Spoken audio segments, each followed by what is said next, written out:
Lieutenant Sarah Chun stepped into the air-conditioned briefing room at Naval Amphibious Base Coronado, her boots clicking against the polished floor. The morning sun streamed through tall windows, casting long shadows across rows of empty chairs that would soon be filled with some of the most elite warriors in the world. She carried herself with the quiet confidence of someone who had earned her place through years of dedication, not politics or privilege. At 28, Sarah had already proven herself in multiple deployments across 3 continents. Her specialty was combat medicine, but her record showed something more comprehensive. She had cross-trained in demolitions, advanced marksmanship, underwater operations, and tactical communications. What made her unique wasn't just her skill set, but her ability to think 3 steps ahead in chaos while keeping her team alive. The SEAL training facility buzzed with its usual morning energy. Teams moved through their routines with mechanical precision, their movements speaking to thousands of hours of practice. Sarah had been assigned to observe their advanced combat medical training protocols as part of a joint services initiative.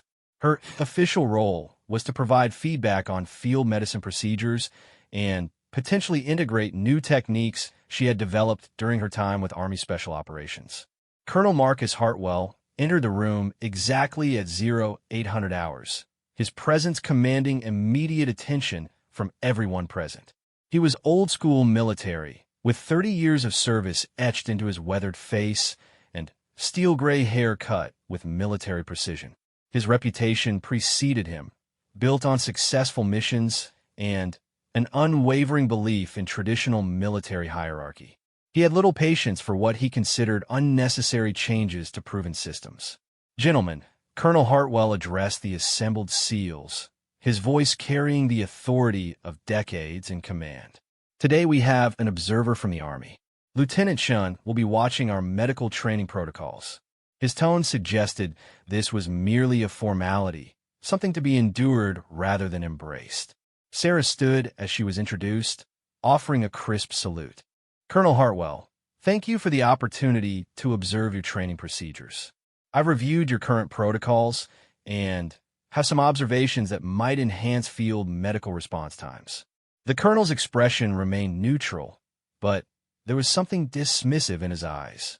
"Lieutenant, our procedures have been tested in real combat situations for over 2 decades. These men have saved countless lives using these exact methods. I'm not sure what improvements could be made to something that already works perfectly. Sir, with respect, I've developed some modified techniques based on recent combat experience in Afghanistan and Iraq. Specifically, I've created a streamlined trauma response protocol that reduces critical intervention time by an average of 43 seconds. In battlefield medicine, that can mean the difference between life and death." Colonel Hartwell glanced at his watch, then at the waiting SEALs. "Lieutenant Chun, these men train for 16 hours a day to perfect their skills. Every second of their training is valuable. If you have suggestions, you can submit them through proper channels for review. For now, please observe quietly while we conduct our standard training." The dismissal was clear, but Sarah had expected resistance. Military culture often struggled with change, especially when it came from outside the immediate unit. She nodded respectfully and took her assigned seat in the observation area, but her mind was already working through possibilities. The SEAL team began their medical training simulation. The scenario involved a wounded operator in a hostile environment, requiring rapid medical intervention under fire.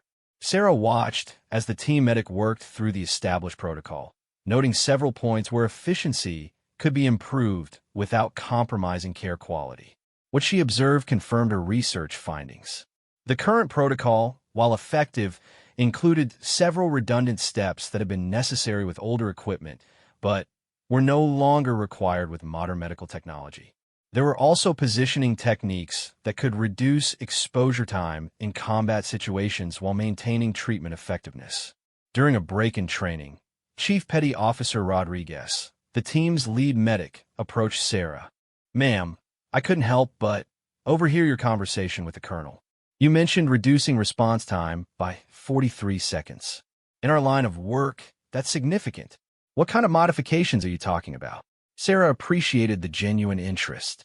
Chief Rodriguez, the improvements focus on three main areas. First, simultaneous assessment and treatment protocols instead of sequential ones. Second, modified positioning that provides better cover while maintaining treatment access. Third, streamlined equipment staging that reduces fumbling time in high-stress situations. That sounds promising. Have you field-tested these modifications? Extensively. I've used them in 27 combat situations over the past 18 months. The time savings are consistent, and more importantly, we haven't lost a single casualty that reached our aid station using these techniques. Chief Rodriguez looked impressed. Would you be willing to show us these techniques? I mean, unofficially? What the colonel doesn't know won't hurt him. And if these modifications work as well as you say, we'd be foolish not to learn them. Sarah considered the request carefully. Going around the colonel's directive could create problems, but her oath as a medical officer meant putting soldier welfare above politics. Chief, if you and your team want to see these techniques during lunch break, I'd be happy to demonstrate. But understand, this is educational sharing between professionals, nothing official. Absolutely understood, Mom. We'll spread the word quietly. As the morning training continued, Sarah noticed more subtle issues with the current protocols. The SEALs were incredibly skilled, but they were working within a framework that hadn't been updated to incorporate recent advances in tactical medicine. Their muscle memory was built around procedures that were optimal 5 years ago, but could be improved with current knowledge and equipment. The irony wasn't lost on her. These men prided themselves on using the most advanced weapons, communication equipment, and tactical gear available. Yet their medical procedures hadn't evolved at the same pace. It was like watching Formula One drivers using carburetors instead of fuel injection systems. During the lunch break, 8 members of the SEAL team gathered in a quiet training room. Chief Rodriguez had chosen his audience carefully, selecting the most experienced medics and team leaders who would appreciate the nuances of what Sarah was proposing. Gentlemen, what I'm going to show you represents 18 months of real-world testing under combat conditions.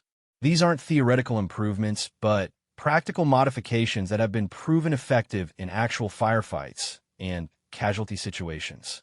Sarah began with the basic premise. Current protocol teaches sequential assessment and treatment. You check the casualty, make your diagnosis, then begin treatment. Under fire, this creates unnecessary exposure time. My modification allows simultaneous assessment and treatment, reducing exposure by an average of 43 seconds while maintaining diagnostic accuracy. She demonstrated using Chief Rodriguez as a volunteer casualty. Instead of the traditional approach of complete assessment followed by treatment, she showed how initial treatment could begin during the assessment phase. Critical interventions like airway management and bleeding control could start immediately while gathering additional diagnostic information. The SEALs watched intently as Sarah worked through the modified protocol. Her movements were fluid and purposeful, each action serving multiple functions. She explained her reasoning at each step, showing how positioning changes provided better cover while maintaining treatment access.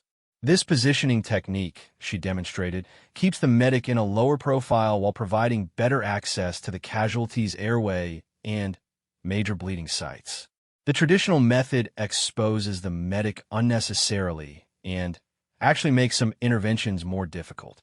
Petty Officer Williams, one of the team's junior medics, asked, "Ma'am, this equipment staging system, how do you maintain organization under stress? In a firefight, fine motor control deteriorates, and complex systems break down." Excellent question, Williams. The staging system is actually simpler than current protocol, not more complex. Everything you need for initial life-saving interventions is in one easily accessible location. Secondary equipment is staged in order of likely need.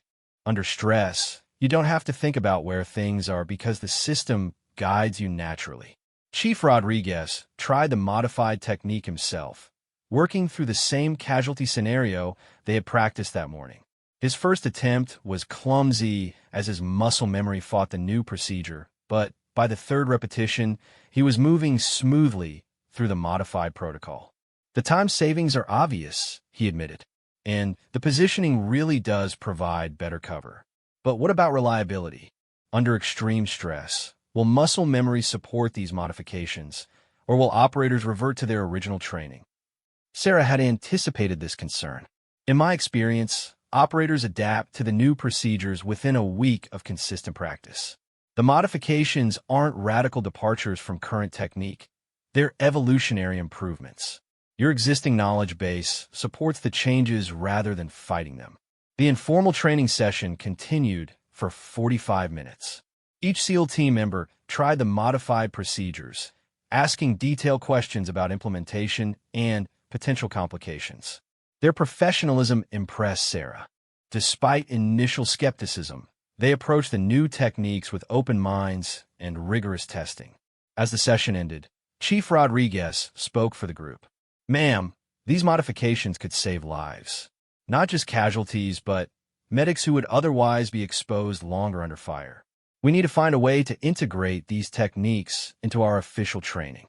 "I understand your position, Chief, but Colonel Hartwell made his stance clear. He's not interested in modifications to current protocols. I can submit my research through official channels, but that process could take months or years." Petty Officer Martinez, who had been quiet during most of the demonstration, finally spoke up. "Ma'am, with respect, what if the request came from us? What if we asked for advanced training that happened to incorporate your techniques?" The colonel respects initiative from his teams. Sarah considered the suggestion. That's an interesting approach, but it would require careful handling. The colonel would need to believe the initiative came from his teams based on observed deficiencies, not from outside influence. "Leave that to us," Chief Rodriguez said with a slight smile. "We know how to present ideas to the colonel in ways he'll consider. But we need your support if he agrees to listen." The afternoon training session proceeded normally, but Sarah noticed subtle changes in how the SEAL medics approached their scenarios.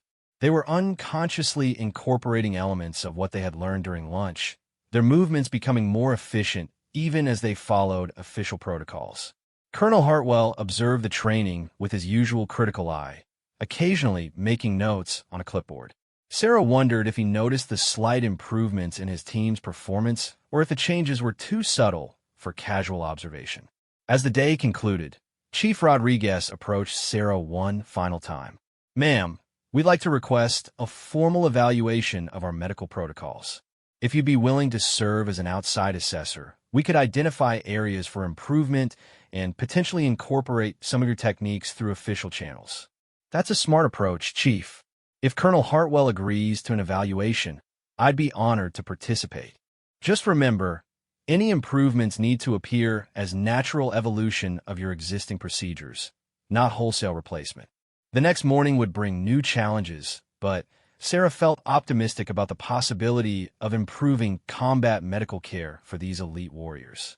She had planted seeds that could grow into significant improvements in battlefield medicine, potentially saving lives in future operations. What she didn't yet realize was how dramatically the next few days would test not only her medical techniques, but her ability to prove that innovation and tradition could work together to achieve excellence that neither could reach alone. 3 days after the informal training session, Chief Rodriguez made his move. He requested a private meeting with Colonel Hartwell to discuss concerns about their medical training effectiveness.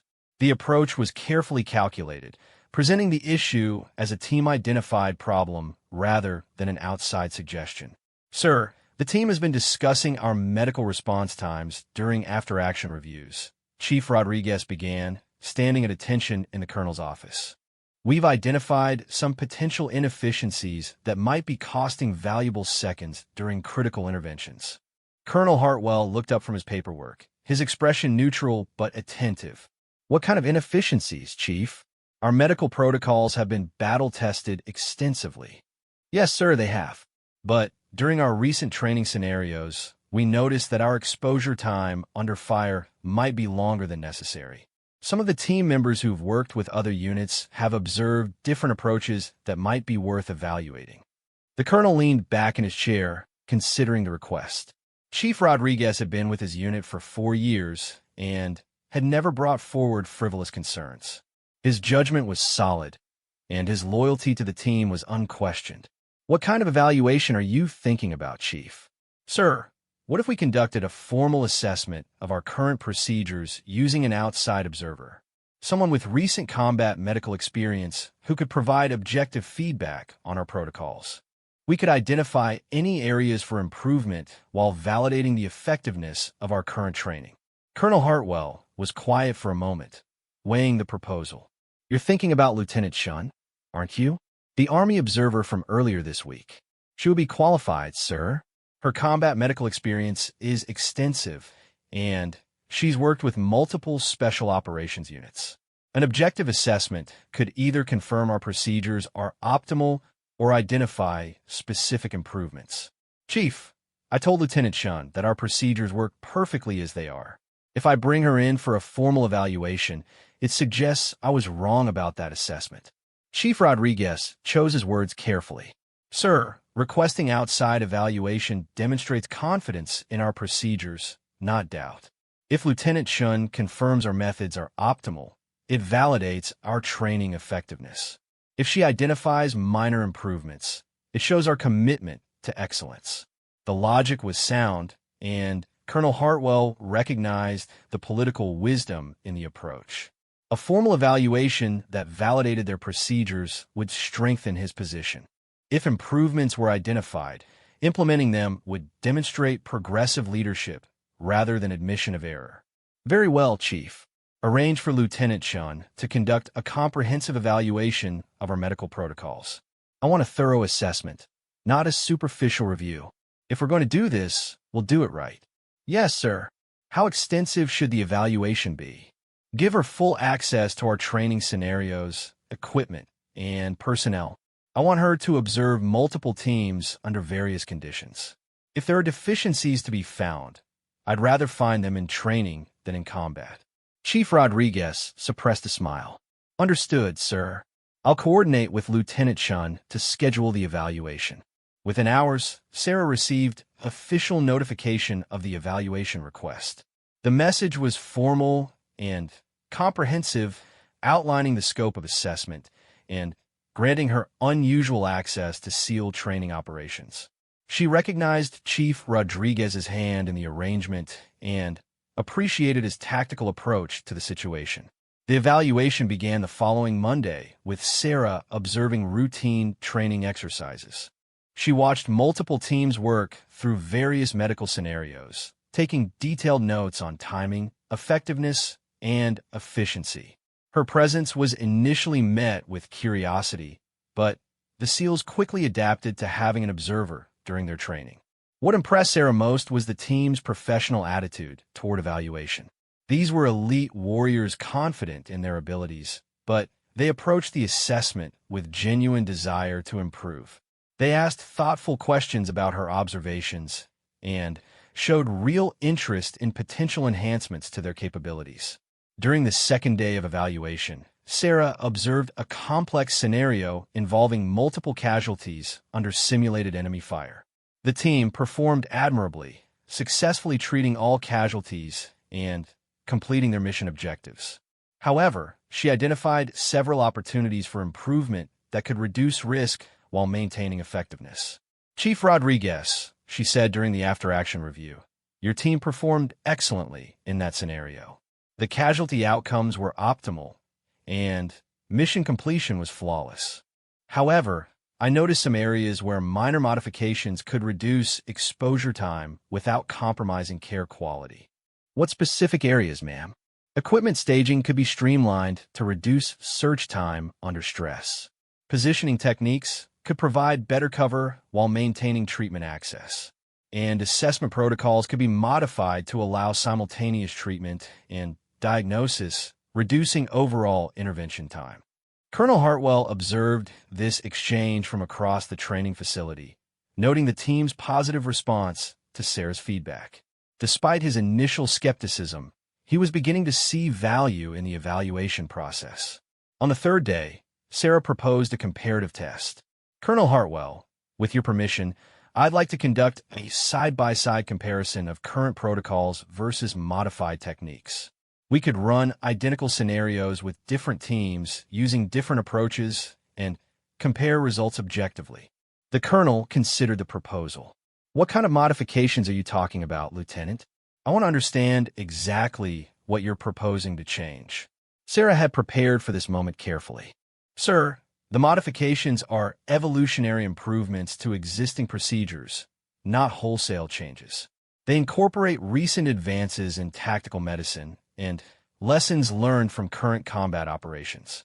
The fundamental principles remain the same, but implementation is more efficient. Show me. The demonstration took place in the main training facility with the Colonel, Chief Rodriguez, and several team leaders observing. Sarah used 2 SEAL medics as volunteers, walking them through the modified procedures step by step.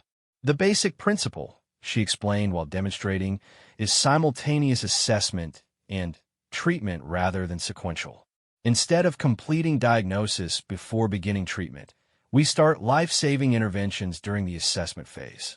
She showed how repositioning could provide better cover while improving access to critical treatment areas. The equipment staging system was demonstrated, showing how organization could reduce search time under stress conditions. Colonel Hartwell watched intently, asking specific questions about reliability, training requirements, and potential complications. His military mind appreciated the logical progression of improvements, even as his conservative nature remained skeptical of change. Lieutenant Shun, these modifications appear sound in control conditions. But how do they perform under extreme stress when fine motor control deteriorates and decision-making becomes compromised? An excellent question, sir. The modifications are actually designed to function better under stress, not worse. By reducing the number of decisions required and making equipment access more intuitive, the procedures become more reliable when operators are compromised by fatigue, stress, or combat conditions. To demonstrate this point, Sarah proposed a stress test. Colonel, if you'd permit me to put these procedures under extreme stress conditions, I believe the results would speak for themselves. The stress test was conducted using a scenario designed to push medics to their limits. The simulated situation involved multiple casualties under heavy fire with limited time and resources. 2 teams worked through identical scenarios, one using standard protocols and another using modified techniques. The results were undeniable. The team using modified procedures completed casualty treatment 17% faster while maintaining identical care quality. More importantly, their exposure time under simulated enemy fire was reduced by 38%, significantly improving survival odds for both casualties and medics. Colonel Hartwell reviewed the data carefully, his expression giving nothing away. The improvement was substantial enough to demand serious consideration, but accepting it meant acknowledging that their current procedures weren't optimal. Lieutenant Shun, I want to see these procedures tested under maximum stress conditions. If they're going to be adopted by my teams, they need to function flawlessly when everything goes wrong. I understand completely, sir. What kind of stress testing did you have in mind? Full combat simulation with multiple complications. Equipment failures, additional casualties, communication breakdowns, and time pressure. If your modifications can function under those conditions, then we'll consider implementation. Sarah accepted the challenge without hesitation. When would you like to conduct the test, Colonel? Tomorrow morning, 0600 hours. I'll have my best team prepare a scenario that will push your procedures to the breaking point. If they survive that test, we'll discuss integration into our standard training. That evening, Sarah reviewed her notes and prepared for the ultimate test of her modified procedures. She knew tomorrow would determine whether months of research and development would be validated or dismissed. More importantly, it would decide whether these improvements could save lives in future combat operations. The stakes were higher than just professional validation. If successful, these modified procedures could be adopted throughout special operations forces, potentially saving hundreds of lives over the coming years. If they failed under stress, valuable time and resources would have been wasted on a dead-end approach. Chief Rodriguez sought her out before she left the facility. Ma'am, tomorrow's test is going to be brutal. The colonel is going to throw every possible complication at your procedures to see if they break. Are you confident they'll hold up? Sarah considered the question seriously. Chief, I've used these techniques in 27 real combat situations. They've never failed me when lives are on the line. Tomorrow will be challenging, but I believe they'll prove themselves. I hope so, ma'am. The teams are excited about the potential improvements. We all want to be better at keeping our teammates alive. The conversation reminded Sarah why this evaluation mattered. It wasn't about proving a point or advancing a career. It was about giving these elite warriors every possible advantage when they went into harm's way to protect their country and their teammates. Tomorrow would reveal whether innovation could enhance tradition without compromising the excellence that made these teams legendary. The alarm shattered the pre-dawn quiet at 0545 hours, 15 minutes before the scheduled stress test. Sarah arrived at the training facility to find unusual activity throughout the complex. Chief Rodriguez met her at the entrance, his expression grim but determined. Ma'am, there's been a change in plans. We just received word of a real-world situation developing. A merchant vessel has been hijacked 60 miles offshore with American civilians aboard. The colonel wants to use this as the ultimate test of your procedures. Sarah felt her pulse quicken. Chief, are you saying this isn't a simulation anymore? That's correct, ma'am. This is a live operation with real stakes. The colonel believes if your modifications are going to be implemented, they should be proven under actual combat conditions, not artificial stress tests. The implications hit Sarah immediately. Real-world operations meant genuine life-or-death consequences. If her procedures failed, people could die. If they succeeded, lives would be saved, and her techniques would be validated beyond any doubt. Colonel Hartwell approached, already dressed in combat gear. Lieutenant Shun, I'm offering you the opportunity to prove your procedures under actual combat conditions. My team will be conducting a hostage rescue operation, and you'll serve as their primary medic using your modified techniques. The offer was both an honor and a tremendous responsibility. Sir, I'm not SEAL qualified for maritime operations. My presence could compromise mission effectiveness. You're qualified as a combat medic with airborne and diving certifications. Chief Rodriguez will handle tactical support while you focus on medical responsibilities. Consider this the ultimate field test of your procedures. Sarah realized this was more than evaluation. It was validation through fire. If her techniques worked during an actual hostage rescue under combat conditions, no one could question their effectiveness. If they failed, the consequences would be measured in lives lost. Sir, I accept the responsibility. When do we deploy? Helicopter departure in 30 minutes. Brief on the flight. You'll have 15 minutes to prepare your equipment according to your modified staging protocols. The next 15 minutes passed in controlled chaos as Sarah prepared her medical kit using her streamlined staging system. Every item was placed according to likelihood of need and ease of access under stress. The familiar routine helped calm her nerves while her mind focused on the procedures she might need to execute. The helicopter flight to the insertion point took 45 minutes, during which Colonel Hartwell briefed the team on the tactical situation. The hijacked vessel contained 12 American passengers and crew held by an unknown number of armed individuals. Intelligence suggested at least 4 hostiles with automatic weapons and possible explosives. The mission is straightforward. Colonel Hartwell explained over the helicopter's engine noise.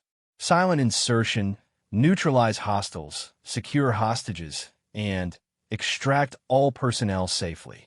Lieutenant Shun, your job is to keep everyone alive once the shooting starts. Chief Rodriguez leaned over to speak privately with Sarah. Ma'am, the colonel didn't pick this mission randomly. This is exactly the type of scenario where seconds matter most. Multiple potential casualties in a confined space under hostile fire. If your procedures work here, they'll work anywhere. As they approached the target vessel, Sarah reviewed her modified protocols one final time. The simultaneous assessment and treatment approach would be crucial if multiple casualties occurred in the ship's narrow corridors. The improved positioning techniques would be vital for providing cover while treating wounded personnel. The insertion went smoothly, with the team fast roping onto the vessel's deck under cover of darkness.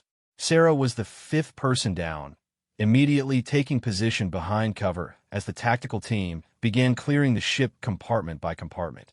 The first contact came 6 minutes into the operation. Automatic weapons fire erupted from the ship's bridge as the SEALs advanced through the superstructure. Sarah heard Chief Rodriguez's voice over the radio. Hostile down, moving to secure the hostages. Stand by for casualties. 2 minutes later, the call she had prepared for. Medic forward. 2 wounded, 1 hostile, 1 friendly. Hostile fire suppressed, but building not fully cleared. Sarah moved through the ship's narrow corridors with practiced efficiency, following the path the tactical team had cleared. She found the casualties in the vessel's main salon, where hostages had been held during the hijacking. The first casualty was a SEAL team member with a gunshot wound to the upper arm. The second was a hijacker with multiple wounds who was unconscious and bleeding heavily. Standard protocol would dictate treating the friendly casualty first, but Sarah's assessment revealed the hostile had immediately life-threatening injuries while the SEAL's wound, though serious, was not critical. This was where her modified procedures proved their worth.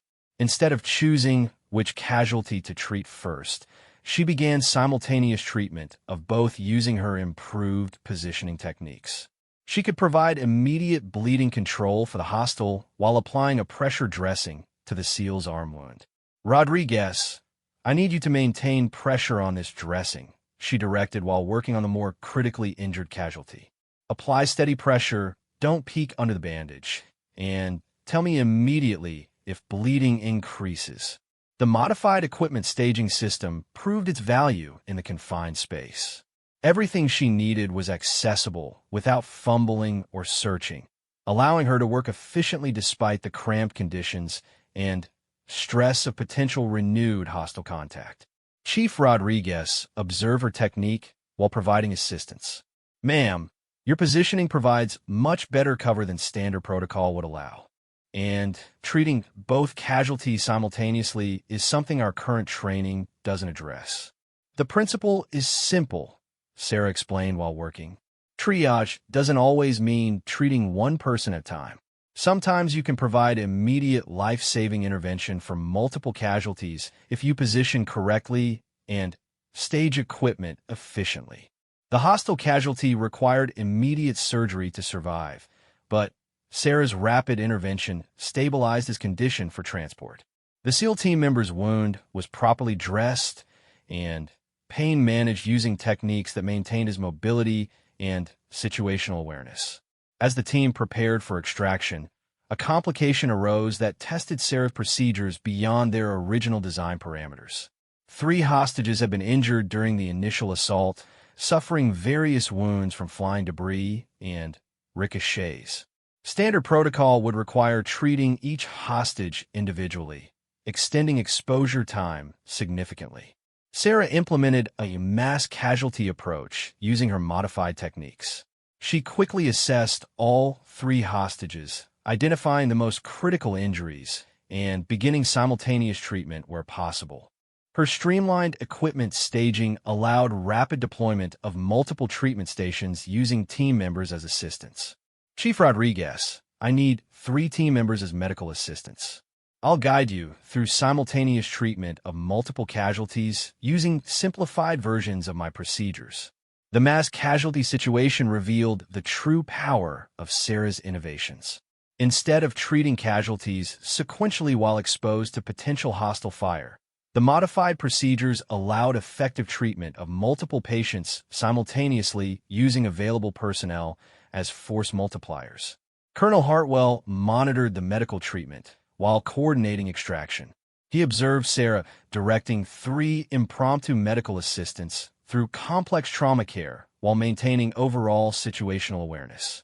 Her procedures were not only effective but teachable under stress conditions.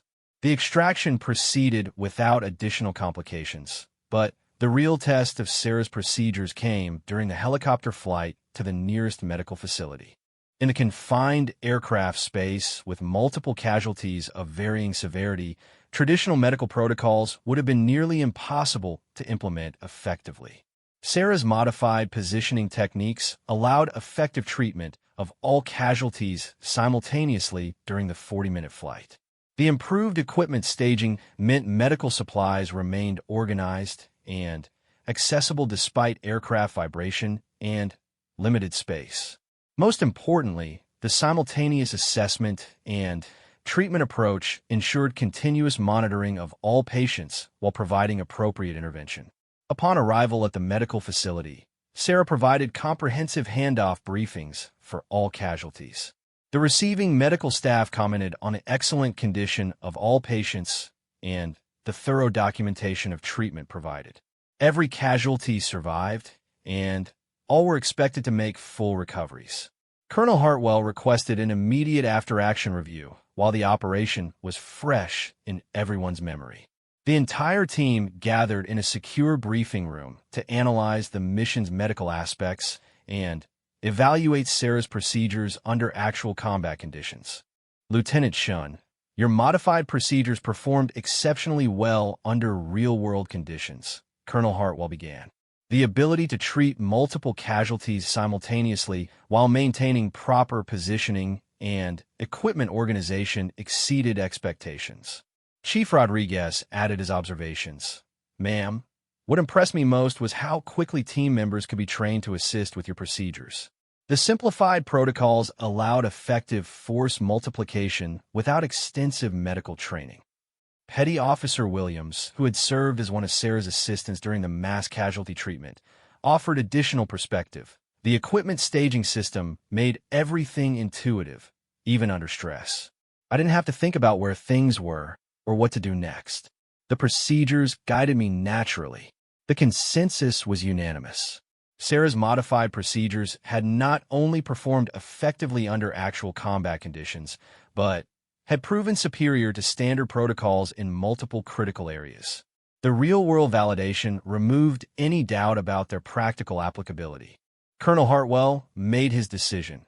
Lieutenant Shun, I'm officially recommending your modified procedures for implementation throughout our medical training program.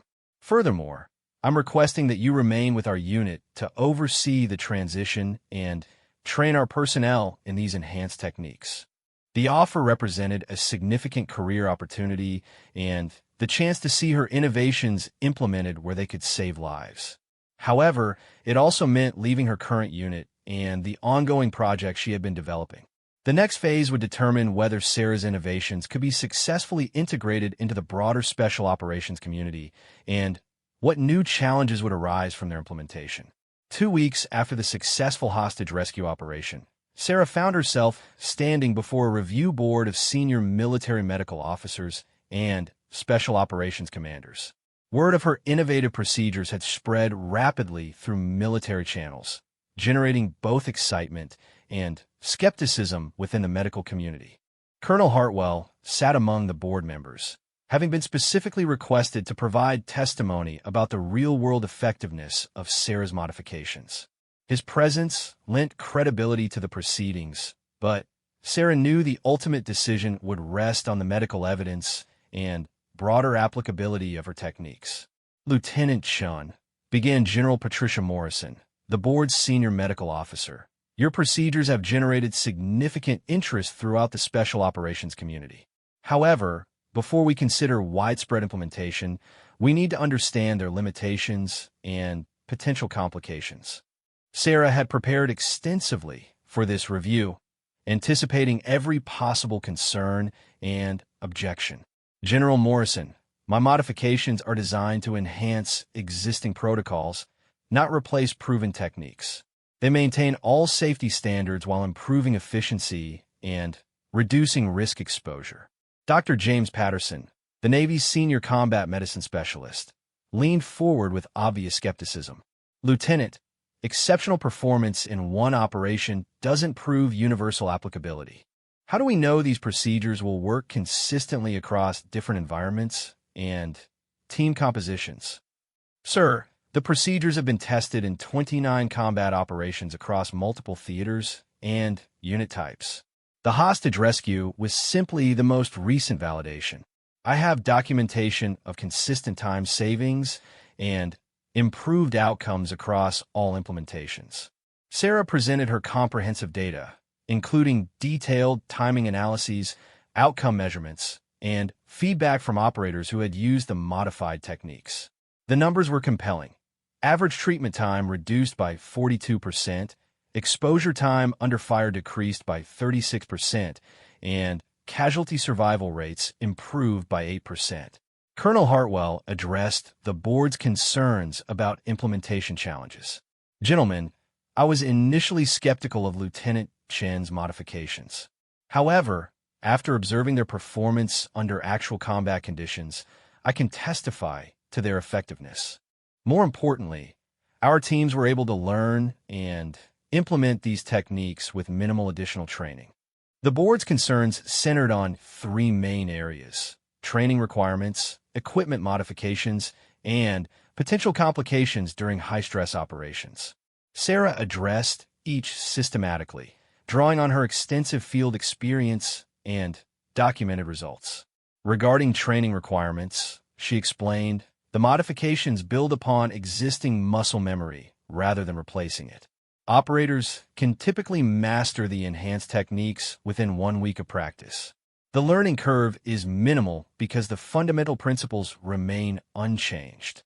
For equipment concerns, Sarah demonstrated her staging system using standard medical supplies. No special equipment is required. The staging system optimizes organization of existing supplies to reduce search time and improve access under stress conditions. It's more efficient use of current resources, not additional requirements. The most challenging questions came regarding potential complications during extreme stress situations. Dr. Patterson pressed this point. Lieutenant, fine motor control deteriorates significantly under extreme stress. How do we know operators won't revert to original training when everything goes wrong? Dr. Patterson, that's precisely why these modifications were designed to function better under stress, not worse. By reducing decision points and making equipment access more intuitive, the procedures become more reliable when operators are compromised by fatigue or combat stress. To illustrate this point, Sarah had arranged for a live demonstration using volunteer SEALs from Colonel Hartwell's unit. The demonstration would show both standard and modified procedures under simulated stress conditions, allowing direct comparison of effectiveness. The demonstration took place in the board's observation facility, with multiple casualties scenarios designed to test both individual and mass casualty response capabilities. Two teams worked through identical scenarios, one using standard protocols and another implementing Sarah's modifications. The results spoke for themselves. The team using modified procedures completed all treatment objectives 28% faster while maintaining identical care quality. Under simulated stress conditions, including noise, time pressure, and physical fatigue, the performance gap actually increased rather than decreased. General Morrison observed the demonstration with growing interest. Lieutenant Shun, the performance improvement is obvious, but I'm particularly interested in the mass casualty application.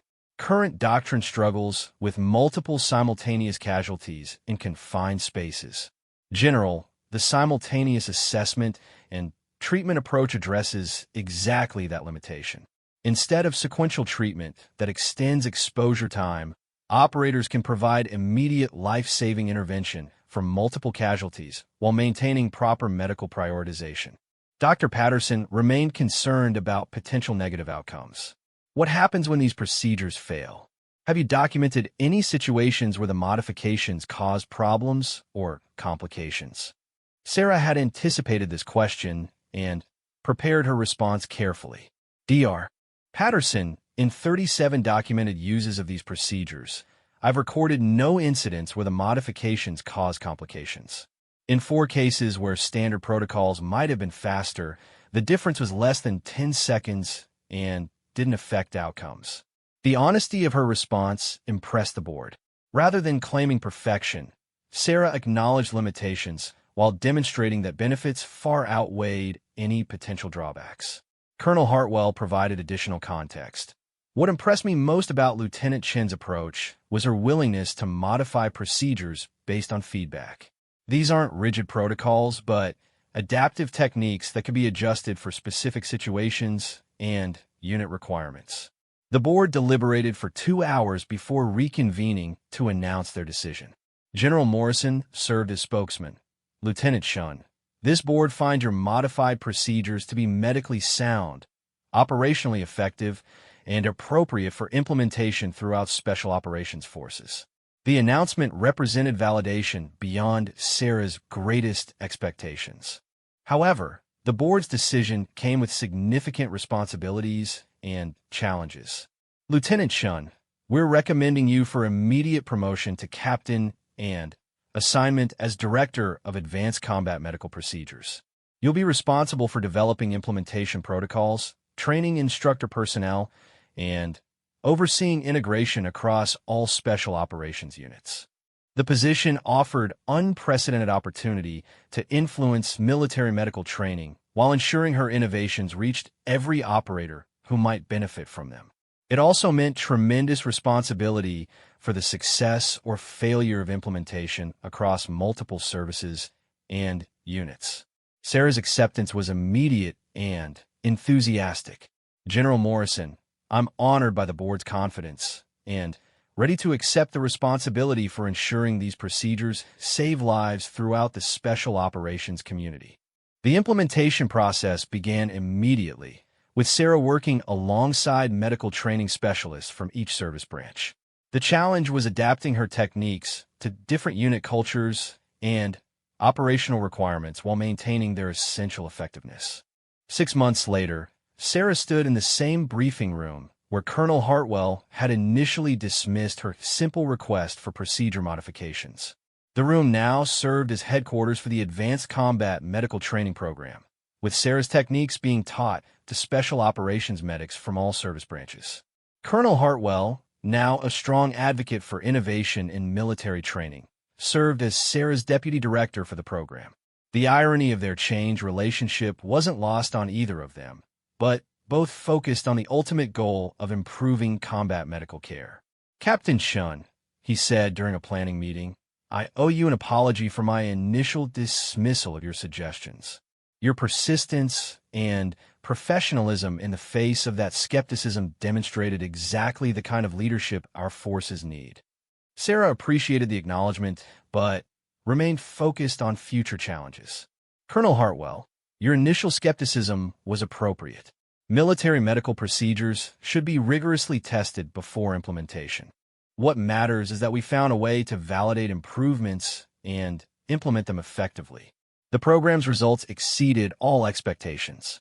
Within the first year, operators trained in Sarah's modified procedures reported consistently improved outcomes in real-world operations. Time savings averaged 38% across all implementations, and casualty survival rates showed measurable improvement. More importantly, the program demonstrated that innovation and tradition could work together to achieve excellence that neither could reach alone. Sarah's techniques enhanced proven procedures rather than replacing them, showing that continuous improvement was compatible with military discipline and standards. The success attracted international attention, with Allied Special Operations Forces requesting training in the modified procedures. Sarah found herself traveling worldwide, adapting her techniques for different military cultures and operational environments while maintaining their essential effectiveness. 3 years after that initial dismissal of her simple request, Sarah was promoted to Major and recognized with the Surgeon General's Award for Innovation in Military Medicine. Her techniques were now standard training for Special Operations Forces in 12 countries, and documented evidence showed they had contributed to saving over 200 lives in combat operations. Standing before a new class of Special Operations medics during a training session, Sarah reflected on the journey from dismissed suggestion to accepted innovation. The key had been persistence, professionalism, and the willingness to prove effectiveness under real-world conditions. Today, you'll learn modified procedures that can reduce treatment time by an average of 38% while improving casualty outcomes, she told the assembled medics. These techniques have been proven effective in combat operations worldwide, but they're only as good as your commitment to mastering them. The students listened with the same skepticism Sarah had once encountered from Colonel Hartwell. She understood their doubts and respected their professionalism. Like all meaningful innovations, these procedures would prove themselves through results rather than rhetoric. As training began, Sarah watched new students work through the same techniques that had once been dismissed as unnecessary modifications to proven procedures. The cycle of innovation, testing, and implementation continued, ensuring that military medical care would continue evolving to meet the challenges of modern operations. The lesson was clear. Sometimes the most important breakthroughs come disguised as simple requests, waiting for someone with the vision to recognize their potential and the persistence to prove their worth despite initial resistance. Sarah's journey from dismissed suggestion to accepted innovation demonstrated that excellence requires both respect for proven methods and openness to beneficial change.